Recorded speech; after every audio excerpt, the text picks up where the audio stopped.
వెళ్ళడానికి ఎవ్వడికి శక్తి లేదు. ఎందుకంటారేమో ఆ ఎరుకో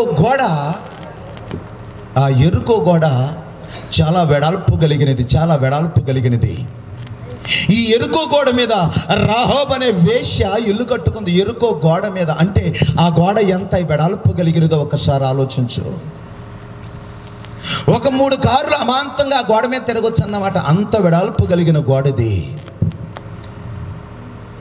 దేవుడికి మాట చెప్పాడు, అయ్యా నేను చెప్పిన మాట మీరు వినండి. ఎరుకో గోడ చుట్టూ 7 మార్లు తిరగండి. 7వ రోజు 7 మార్లు తిరగండి. 7 దినాలు తిరుగుతూ ఉండండి. తిరిగేటప్పుడు ఒక్కటైతే గుర్తుపెట్టుకోండి, బోరలు ఊత్తూ యాజకులు నిలవాలి, మందస్సాన్ని మోస్తూ యాజకులు ఉండాలి. ఎప్పుడైతే ఈ మందస్సాన్ని తీసుకుని ఎరుకో గోడ చుట్టూ తిరిగారో ఎరుకో గోడ పటాపంచలైపోయింది. స్తోత్రం చెబుదామా? ఈరోజు చాలా మంది అనుకుంటూ ఉన్నారు, గుళ్ళు చుట్టూ తిరుగుతూ ఉన్నారండి. గుళ్ళు చుట్టూ తిరుగుతున్నారు. భీమవరంలో ఒక అన్నయ్య అన్నాడు, ఓ సన్న విన్నారా? ఓ సన్న ఇంత బారుకి అడ్డం పెంచుకుని, అంత బారు జుట్టు పెంచుకుని ఓ సన్న. ఈడొక దొంగ, మామూలు దొంగ కాదు. విశ్వాసుల అరచేతుల మీద నడుచుకుంటూ వెళ్తాడండి. విశ్వాసుల అరచేతుల మీద నడుచుకుంటూ వెళ్తాడు. తమలపాకులు పరిస్తే ఆ తమలపాకుల మీద నడుచుకుంటూ వెళ్తారు. మరలా ఈ విశ్వాసులు ఎంత గుడ్డోళ్ళు అంతే, ఆ తమలపాకులు తెచ్చుకుని ఇంట్లో పెట్టుకుంటే దీవెననుకుని వాడికి పాలాభిషేకం చేస్తారండి. ఆ గుడికి వెళ్ళే వాళ్ళందరూ ఏం చేస్తారో తెలుసా? ఒక ధ్వజస్తంభం లాగా చర్చి ముందు ఒక స్తంభం ఉండిద్ది. దాంట్లో గంట మోగించి ఆ గుడి చుట్టూ 7 సార్లు ప్రదక్షిణ చేసి గుళ్ళోకి వెళ్ళి కూర్చుంటారండి. ఎంత దౌర్భాగ్య స్థితి అండి. ఆ రోజు ఎరుకో గోడ చుట్టూ దేనికి తిరిగారో తెలుసా? ఎరుకో గోడను కూల్చివేయటానికి. దేవునికి స్తోత్రం చెప్పండి. ఈరోజు మరి ఎందుకు తిరుగుతున్నారు నాకు అర్థం కావట్లా. ఎక్కడెక్కడో తిరుగుతున్నారు. పరుగులు తీమాకండి ఎక్కడికి పడితే అక్కడికి. ఆ రోజు యాజకుల యొక్క అరకాళ్ళు, దేవుని మందసాన్ని మోస్తూ ఉన్న యాజకుల అరకాళ్ళు యొర్దాను నదిని తాకగానే 2 పైలుగా చీల్చబడిపోయింది. అంతేకాదు, ఎరుకో గోడ చుట్టూ వారు తిరుగుతూ ఉన్నప్పుడు మందసాన్ని పట్టుకుని ఎరుకో గోడ కోకట వేళ్లతో పెగిలించబడిపోయింది. ఈ రాత్రి ప్రియమైన దేవుని పిల్లలారని ఇలాంటి మందస్సం నీ కుటుంబంలో ప్రతిష్ఠించబడును గాక. దగ్గరగా చెప్పండి హల్లెలూయా, హల్లెలూయా. మరొక మాట నేను జ్ఞాపకం చేస్తాను. పరిశుద్ధ గ్రంథంలో సమూయేలు రాసిన మొదటి పుస్తకములో 5వ అధ్యాయము, సమూయేలు రాసిన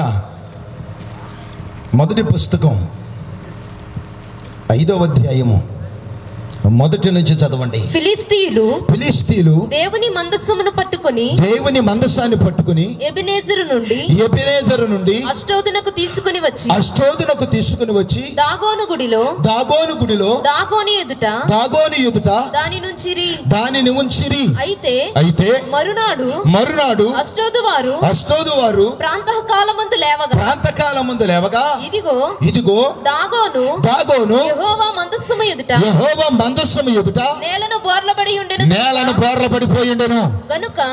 గనుక వారు దాగోనును లేవనెత్తి వారి స్థానమందు మరలా ఉంచిరి. ఆ మరునాడు వారు ఉదయమునే లేవగా దాగోను యెహోవా మందస్సము ఎదుట నేలను బోర్లబడి ఉండెను. దాగోని యొక్క తలయు 2 అరచేతులను తెగవేయబడి గడప దగ్గర పడి ఉండెను. ఒకసారి దేవుని నామాన్ని బిగ్గరగా స్తోత్రిద్దాం.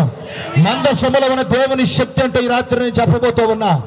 ఆ రోజు యాజకుల యొక్క అరకాళ్ళు యొర్దాను నదిని తాకక మందసాన్ని మోస్తూ ఉన్న యాజకుల అరకాళ్ళు మందసాన్ని మోస్తూ ఉండగా ఆ యొక్క యొర్దాను నది 2 పైలుగా చీల్చబడిపోయింది. ఎరుకో గోడ చుట్టూ మందసాన్ని మోస్తూ ప్రదక్షిణ చేయగా ఎరుకో గోడలు కూల్చివేయబడి శత్రు సైన్య సమూహము అతులుగా మార్చబడిపోయారు. ఇక్కడ చూస్తున్న లేఖన భాగంలో మనము చూస్తే ఫిలిష్తీయులు దేవుని మందసాన్ని పట్టుకొని వెళ్ళిపోయారు. దేవుని మందసాన్ని పట్టుకొని వెళ్ళిపోయి దాగోని దేవత అనే ఒక గుడిలో ఉంచారు. ఈ దాగోని దేవత గుడిలో దేవుని మందసాన్ని ఉంచగా ఎవరికి వాళ్ళు ఉదయమే లేచి వచ్చి చూసేసరికి దేవుని మందసం ఎదుట దాగోని యొక్క దేవత బార్ల పడిపోయింది. దాగోని దేవత బార్ల పడిపోయింది. ఈ వార్త విన్న గ్రామంలో ఉన్న వారంతా ఆశ్చర్యపడిపోయారు. ఏం చెయ్యాలో అర్థం కాలా. వెంటనే పెద్దలు పిలిచి మరలా ఆ దాగోని దేవతను మరలా నిలబెట్టి ఎవరికి వాళ్ళు ఇంటికి వెళ్ళిపోయారు. మరలా రాత్రి గడిచిన తర్వాత ఉదయమే లేచి వచ్చి చూడగా దాగోని దేవత దేవుని మందసం ఎదుట బోర్లగా పడిపోయి దాని అరచేతులు, దాని యొక్క తల నరికి వేయబడి ఉంది.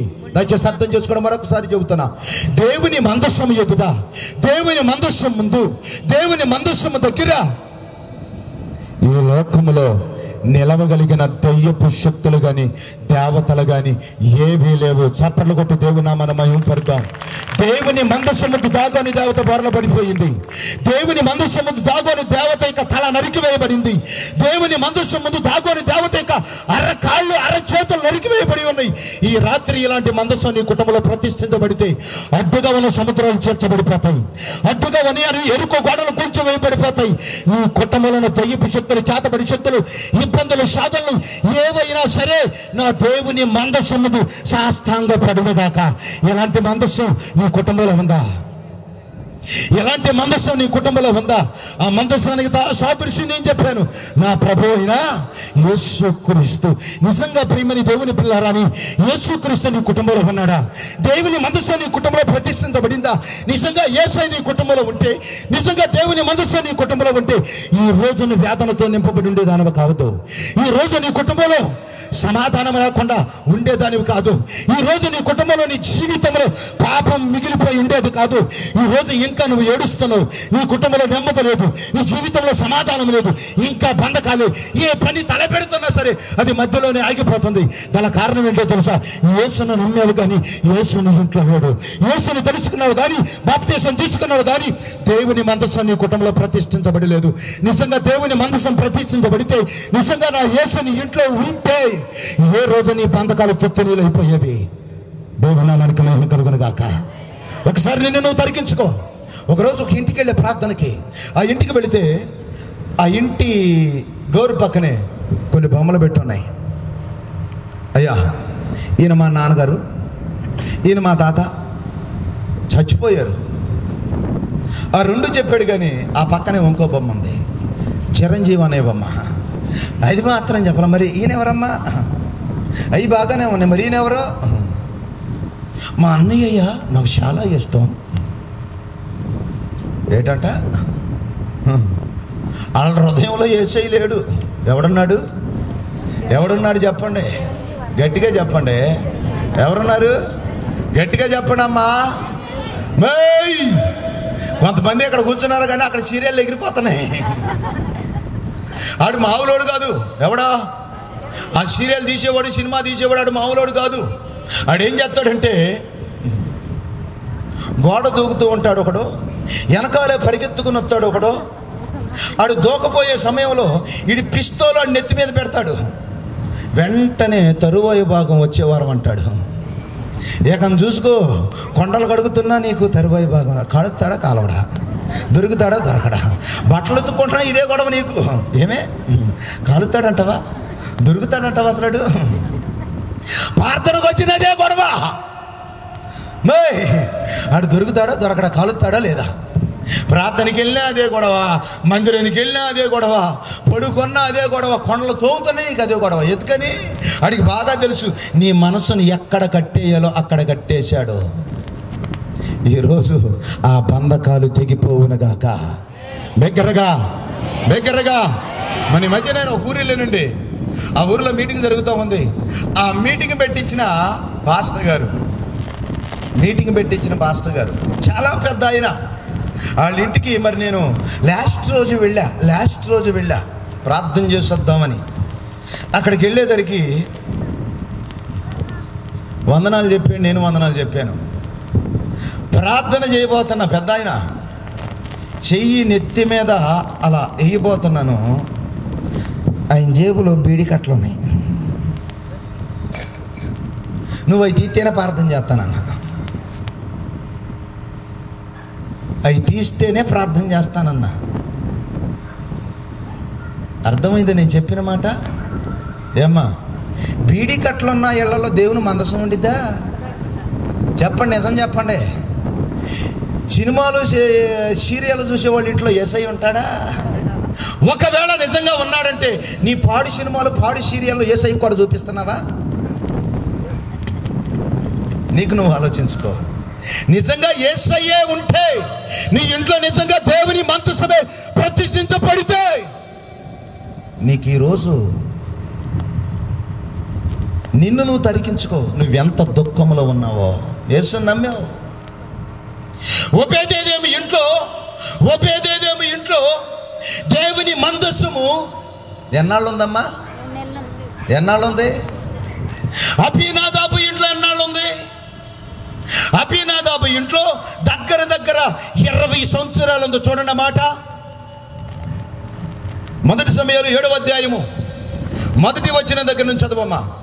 సమూయేలు అంతటా మొదటి పుస్తకము 7వ అధ్యాయము మొదటి వచనం దగ్గర నుంచి చదవమ్మా. అంతటా కిర్యతారీము వారు వచ్చి యెహోవా మందసాన్ని తీసుకుని వచ్చి కొండయందుండే అబీనాదాబు ఇంట చేర్చి దానిని కాపాడుటకై అతని కుమారుడైన ఎలియాజరును ప్రతిష్ఠించిరి. మందసము కిర్యతారీములో ఉండిన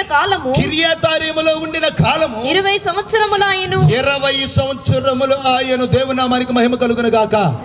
అబీనాదాబు ఇంట్లో దగ్గర 20 సంవత్సరాలు దేవుని మందసం ఉంది, కానీ ఒక్క దీవెను కూడా చూడలేదు. ఎందుకని? ఒక్క ప్రతిఫలము కూడా తన కుటుంబంలో చూడలేదు. కానీ మరొకరి ఇంట్లో దేవుని మందసం ఉంది. ఆ మాట చూడండి. సమూయేలు 2వ పుస్తకం 6వ అధ్యాయము 11వ వచనం. సమూయేలు 2వ పుస్తకం 6వ అధ్యాయం 11వ వచనం. యెహోవా మందసము 3 నెలలు గిత్తీయుడగు ఒబేదెదోము ఇంటిలో ఉండగా యెహోవా ఒబేదెదోమును అతని ఇంటి వారందరినీ ఆశీర్వదించును. చప్పట్లు కొట్టి దేవుని నామమున మహిమపరుద్దాం. బిగ్గరగా దేవుని దీవెన, దేవుని ఆశీర్వాదము, దేవుని విడుదలను చూడాలి అంటే ఓబేదేదోము ఇంటిలో 3 నెలలు దేవుని మందసం ఉండగా తన ఇంటి వారిని, తన కలిగిన వాటిని, తన ఇంట్లో పని వారిని కూడా దేవుడు ఏం చేశాడంట? ఆశీర్వదించాడు, దీవించాడు. దయచేసి అర్థం చేసుకోండి ప్రియమైన దేవుని పిల్లారని. ఈరోజు మరి నీ ఇంట్లో మందసం ఉందా? ఎందుకు లేదయ్యా అని అంటున్నారు కొంతమంది. మా ఇంట్లో లేకపోవటం ఏంటి? అవును, నిజంగానే ఉంది. నేనంటాను, నిజంగా మందసం ఇంట్లో ఉంది. ఉందన్న వాళ్ళు చెయ్యొద్దండి. లేదా? ఇక్కడున్న వాళ్ళందరి ఇళ్లలో దేవుని మందసం ఉంది. ఉందా? చెప్పండి అమ్మా. ఉంది, నిజంగానే ఉంది. నేనంటాను దేవుని మందసం కాదు, సాతానుగాడి మందసం అంటాను. ఏంటిది? మీ ఇంట్లో ఉన్న టీవీ. మీ ఇంట్లో ఉన్న టీవీ తల్లే, మీ ఇంట్లో ఉన్న టీవీ 24 గంటలు దానికే ఉతుక్కుపోతున్నారు. మా సంఘంలో ఒక ఆవిడ కొత్తగా వచ్చింది. దెయ్యపు శక్తుల చేత పీడింపబడుతూ ఉంటే తిరిగి మా దగ్గరకు వచ్చిన తర్వాత దేవుడు విడిపించిన తర్వాత ఆ టీవీ జోలుకు పోవద్దని చెప్పి ఎంత చెప్పిన వినిపించుకోవాలా. ఒకరోజు రాత్రి 11 గంటల టీవీ పెట్టుకు సొత్త ఉన్నారు. గుడ్లోప తీసుకు గుడ్లగోపలాగా సొత్త కూర్చున్నారు. ఈలోపు గాలివాన వచ్చింది. ఈ గాలివాన వచ్చేటప్పుడు ఆటోమేటిక్ ఏం జరిగిద్ది? కరెంటు పోయిద్ది. మీ కరెంటు పోయిద్దేమో, మాకు అక్కడ హై వోల్టేజ్ వచ్చింది. ఈ గాలివానకి ఒక్కసారిగా హై వోల్టేజ్ వచ్చింది. ఆ టీవీ బయలుమంది, బద్దలైపోయింది, పిక్చర్ పగిలింది. ఆ మొక్కలు పగిలిపోయినాను. అమ్మ కడుపులోనేమో కళ్ళలో దిగిపోయింది, కొడుకు కూతురు కడుపులో కూడా దిగిపోయినాయి. ఆ విషయం నాకు తెలియదు. చెబితే ఉతికేస్తానుగా.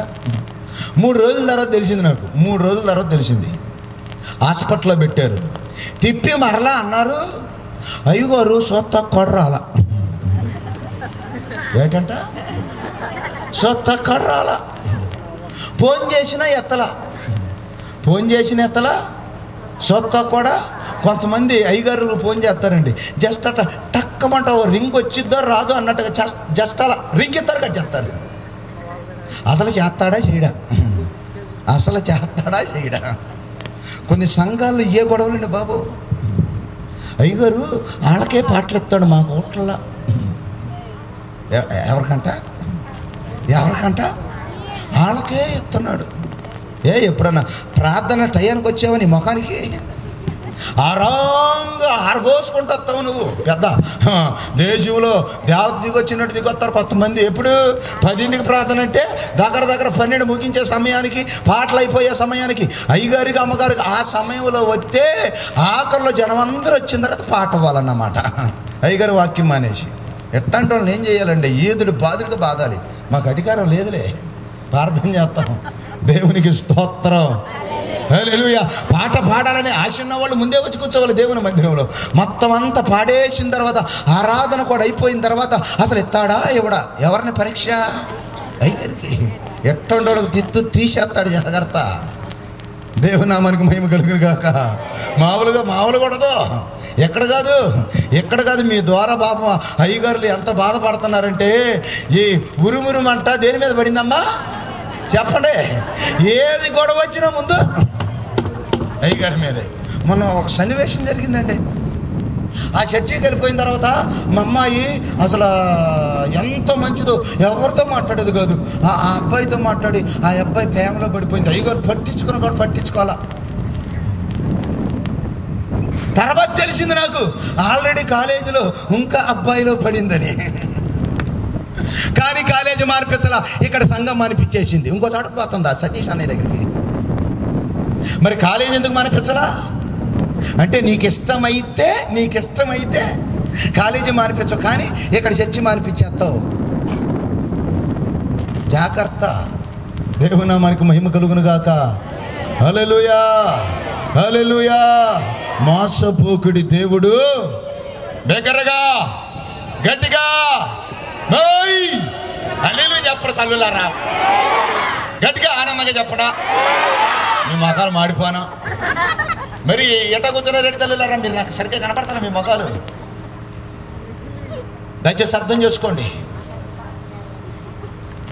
ఈ రోజులో మీ కుటుంబాల్లో ఉన్న మందసాలు కూడా మీ పిల్లలను పాడు చేసేస్తాయి, మీ జీవితాలను నాశనం చేసేస్తుంది, మీ జీవితాలను పాడు చేస్తున్నాయి. చెడిపోయిన ఆలోచనలు, చెడిపోయిన మనస్తత్వం పుట్టిస్తుంది. అయ్యగారు దాంట్లో వాక్యం కూడా వస్తుంది కదా అయ్యగారు. నేనంటాను, ఈ కడవర దినాల్లో క్రైస్తవులు పాడు చేయడానికి సువార్త టీవీలో వచ్చింది అంటున్నాను నేను. ఎందుకంటారేమో, మొన్న కావండి మా ప్రార్థనకి వెళ్ళావా, మీ చర్చికి అయ్యగారి దగ్గరికి మందిరానికి వెళ్ళావా? అయ్యగారు వెళ్ళలేదు అయ్యగారు, ప్రవీణ్ కుమార్ గారిదే లైవ్ వస్తుంది. నీ మొహమేం కాదు తగలబెట్టా అన్నా. అంటే లైవ్ వస్తుందా? ప్రవీణ్ కుమార్ గారిదంట హైదరాబాద్లో లైవ్ వస్తుందంట. 2 పాటలు, వాక్యము, మరలా స్వస్థత ప్రార్థన కూడా అయ్యగారు చేస్తున్నాడు. ఎందుకని? మీ అయ్యగారు వాక్యం విని బోర్ కొట్టేసింది కదా. అందుకని లైవ్ చూస్తున్నావు కదా, పోతావు నరకానికి డైరెక్ట్గా ఏమనుకున్నావేమో. ఆ రోజుల్లో ఉన్న ఇజ్రాయేలు ప్రజలు ఎక్కడికి వెళ్ళారో తెలుసా? ఆ రోజున్న అపోస్తలు ఎక్కడ కూడుకున్నారో తెలుసా? తప్పక ప్రతి దినము దేవుని మందిరంలో, సమాజ మందిరంలో కూర్చుని దేవుని ఆరాధిస్తూ ప్రార్థించే వాళ్ళు. దేవుని నామానికి మహిమ కలుగును గాక. దగ్గరగా ఈ టీవీలో వచ్చిన తర్వాత ఇంకో సుకుమారమైన భక్తి పెరిగిపోయింది. 2 కాళ్ళు గోడకేసి కూర్చుని, 2 కాళ్ళు నెత్తి మీద పెట్టుకున్నట్టు ఆకాశంలో పెట్టుకుని దేవుని వాక్యం వింటా ఉన్నారండి. వీళ్ళని ఏం చేయాలి చెప్పండి? ఏమండి, ఇక్కడేమో కానీ ఆల్రెడీ ప్రపంచంలో కొన్ని దేశాలు ఏమో చేసిందో తెలుసా? మందిరాలు లేవు. ప్రార్థనకి వెళ్ళాల్సిన అవసరం లేదు, ఎందుకంటే ఎవరికాడు బిజీ అయిపోయాడు. అయ్యగారు వాళ్ళ అవకాశాన్ని బట్టి టీవీలో, సొంత ఛానల్లో లైవ్ ఇచ్చేస్తున్నాడు. కనుక ఎవరికాడు మంచం మీద పడుకున్నో, తొంగున్నో, ఉంగున్నో ఏంటి వాక్యం వెంట కూర్చుంటున్నాడు. కానుకనంటారా? ఆల్రెడీ అయ్యగారు ఏటీఎంలు పెట్టేసాడు. కార్డులు వచ్చేసినాయి కదా, పేటిఎమ్స్ అని, గీకేయటమే. మొన్న ఒక సభల్లో, పెద్ద సభల్లో అన్నమాట, మీ దగ్గర కానుకలు లేవా? బాధపడుతున్నారా? బాధపడాల్సిన అవసరం లేదు, కార్డులు ఉన్నాయి కదా, ఈగో ఏటీఎంలో మిషన్లు పెట్టేయారు. మేము పెడితే ఊరుకుంటారా? మా గురించి ఎన్ని విప్లవాలు రేపుతారు కదా. మీకేంటంటే ఎప్పుడు స్కోటు సూటు బూటు వేసుకుని కొత్త ఆ రేంజ్లో ఇన్నోవాలోనే లేకపోతే హై రేంజ్లో కారులో దిగితే అమ్మో అయ్యగారు గడ్డలాడిపోతారు అన్నమాట. పెచ్చకుంటల కనపడితే మీకు ఏం భయం ఉండిద్ది? అందుకే క్రైస్తవం ఎట్ట తయారయ్యింది. దేవుని నామానికి మహిమ కలుగును గాక. హల్లెలూయా. బెగరగా మీ ఇంట్లో ఉన్న మందసం కాదు, నిజమైన దేవుని అగ్ని మందసం ఈ రాత్రి నీ కుటుంబంలో ప్రతిష్ఠించబడాలి. ఆ రోజు దాగోను దేవత దేవుని మందసం ముందు బారగా పడిపోయింది. ఆ రోజు దాగోని దేవత దేవుని మందసం ముందు బారగా పడిపోయి దాని తల నరికి వేయబడి అరచేతులు నరికి వేయబడి దేవుని మందసం ముందు మొండెముగా మిగల్చబడిపోయింది. ఈ రాత్రి నా దేవుని మందసము నీ కుటుంబంలో ప్రతిష్ఠించబడింది చాలు, గొప్ప విడుదల చూడబోతూ ఉన్నావు. దేవునికి స్తోత్రం చెబుదాం. హల్లెలూయా, హల్లెలూయా. ఒక మాట జ్ఞాపకం చేసుకోండి ప్రియమైన దేవుని పిల్లారని. జక్కయ్య చెట్టెక్కాడు. చెట్టెక్కితే ఆ దారిని వెళుతూ ఉన్న యేసయ్య జక్కను చూసి, జక్కయ్య నువ్వు కిందకి దిగిరావయ్యా. దిగొచ్చేసాడు. అప్పుడు దేవుడు అన్నాడు, నేను నీ ఎంట ఉండవలసి ఉన్నది. ఏమన్నాడు?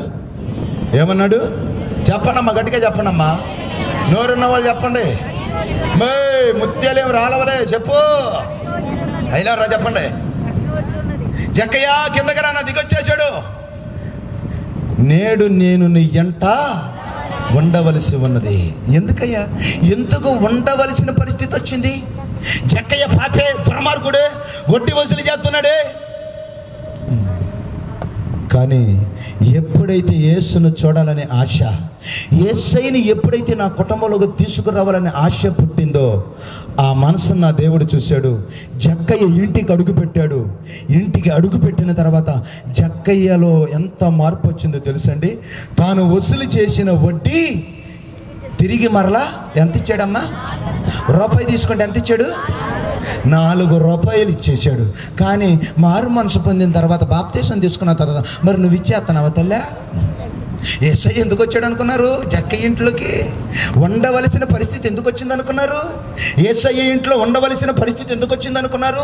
జక్కయ్య హృదయాన్ని చూచాడు. మరి నువ్వు ఇప్పటికీ వడ్డీలు ఇచ్చేస్తున్నావు లేరా? ఇట్లాంటి క్రైస్తవులు లేరా? ఇలాంటి దుర్మార్గులు లేరా? మాట్లాడరేటి? మీ ఊర్లో ఎవరులండి వడ్డీలకి?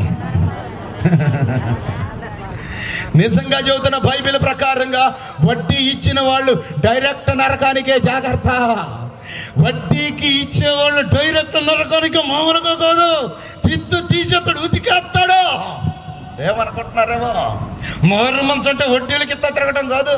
కాళ్ళు చేతులు పడిపోయిన తర్వాత ఐసీలో పెట్టేసి కాళ్ళు చేతులు కొట్టేసి కాలు ఒక పైకి కట్టేసి చెయ్యి ఒక పైకి కట్టేసి అక్కడ వసూలు చేయాలి. అక్కడ 3 లక్షలు వచ్చిందంట వడ్డీలు వసూలు చేసేవాడికి.